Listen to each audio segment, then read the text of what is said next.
Hello and welcome you live from NRF to the special retail podcast and ETAB Day 1 recap. I'm joined by Simon, Head of Sales for the UK. Yep. Emma, Head of Marketing for ETAB Global. ETAB Central? No. What do you call it? ETAB Group, that's it. And I'm Group Global. Yeah, perfect. So what we're going to do, we're going to spend the next 15 minutes going through what we took away today, what was the sort of highlights for us. I know we had, Simon, I think you were looking at innovation, right? You were looking for key innovations and what you saw. Yeah, I was looking for innovation, but also looking around what I thought the key trends were and how things would translate into the needs of retailers. Fantastic. And Emma, what was, just out of interest, what was your focus? Was there anything that you were sort of keeping an eye on as you were going through the talks? Yeah, I was focusing on the innovation and growth mainly, and the AI parts of all of it, the personalization. And of course, very interesting for me as a marketeer is that marketing is very much in focus now. So, yeah, I mean, it was incredible. I think the scale you can see behind me, we're on level 1 mezzanine. Basically, to give you some context of the depth of how big this event is, the building behind the camera is where the main talks are. Behind me, there are 3 to 5 expo halls, depending on how you split it, on 3 different levels, again, depending on how you split it, and an innovation and food innovation, which is new for this year. So let's get straight into it. Simon, I'd love to know, innovation, trends. What did you come away with? Well, I guess just mirroring what you say, the scale of the show is incredible. There's 6,000 booths to look at, so finding innovation is easy and really difficult at finding that gold. But I think for me, if you take the innovation zone, other than a 3D mannequin and a robot, everything else was AI. Every single stand has the word AI in.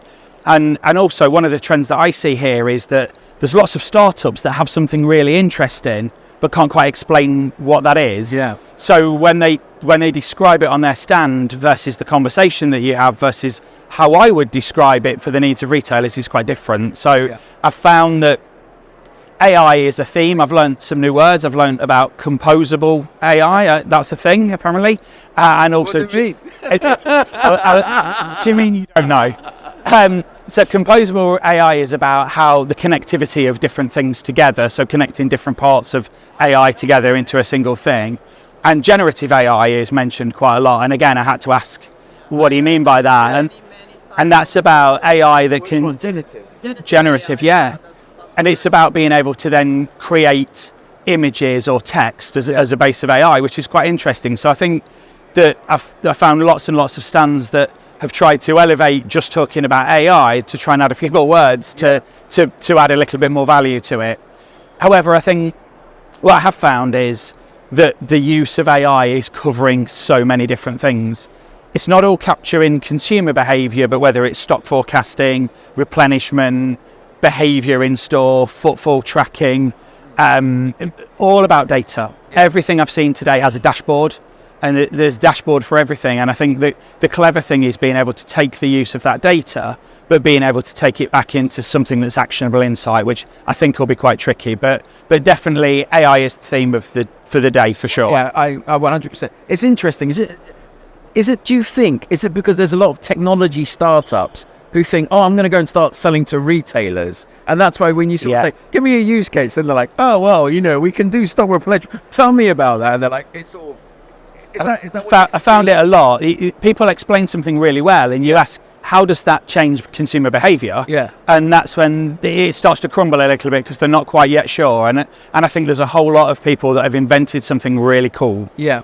And whether that really cool is something that translates into something that a retailer can use or something that just becomes a flagship, that's really quite interesting, I'll probably do one. There's a fine balance between those things at the moment. But yeah, it's an AI recurring theme, but not necessarily. It's not necessarily all about AI changing the world, but how AI can complement some of the things that already happen. Understood. Emma, how about for you? What was like the main, apart from AI? But I guess the AI thing, we can't say apart from AI, because people watching this are probably thinking about how do I use these. Yeah, so what was it for you?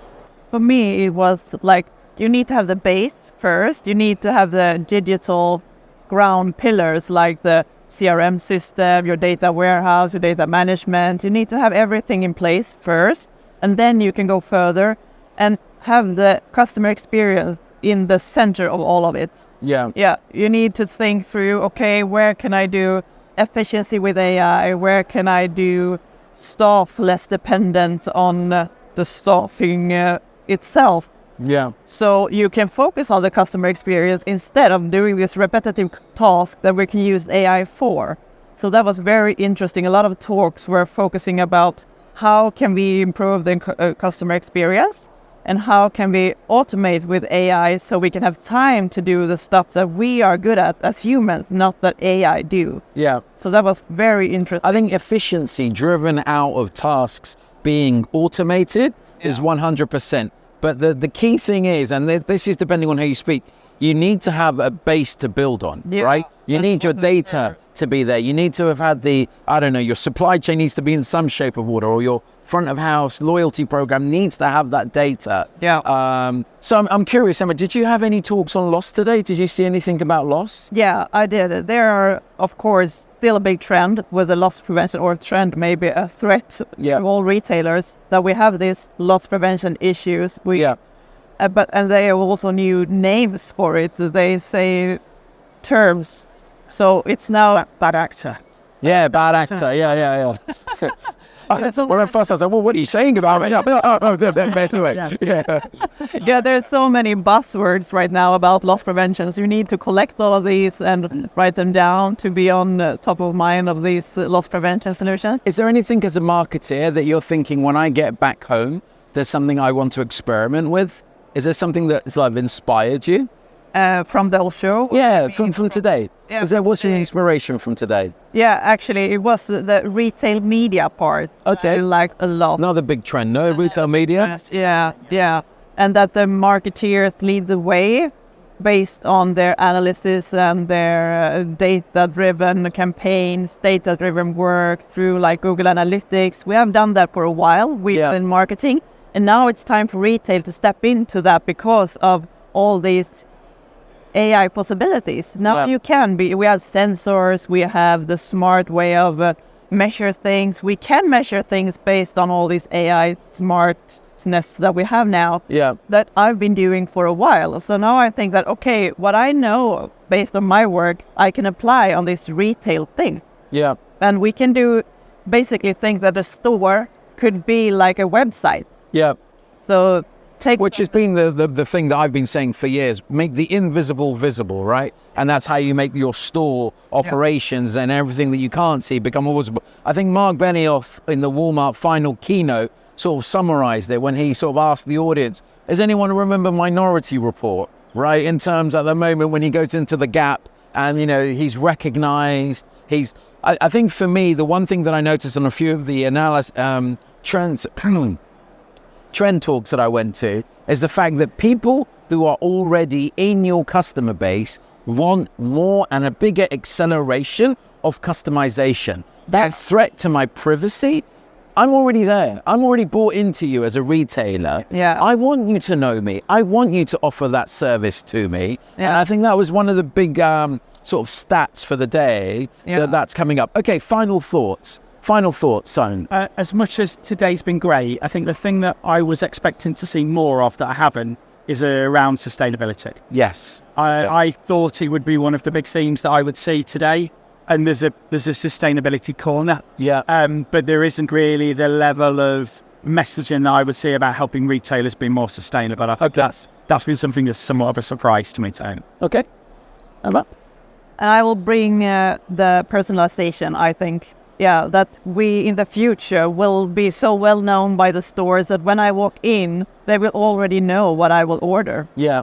So that's a really cool thing that I'm looking forward to. Okay, can they read my mind kind of with AI when I walk in, and they already have picked out the really nice theme of clothes and I can just choose and walk out? That will be very cool. Yeah. I think retailers are definitely challenged with understanding all of these themes. Let's look at what day 2 brings. We'll be back again tomorrow. Tomorrow to provide. So thank you so much for tuning into this LinkedIn Live.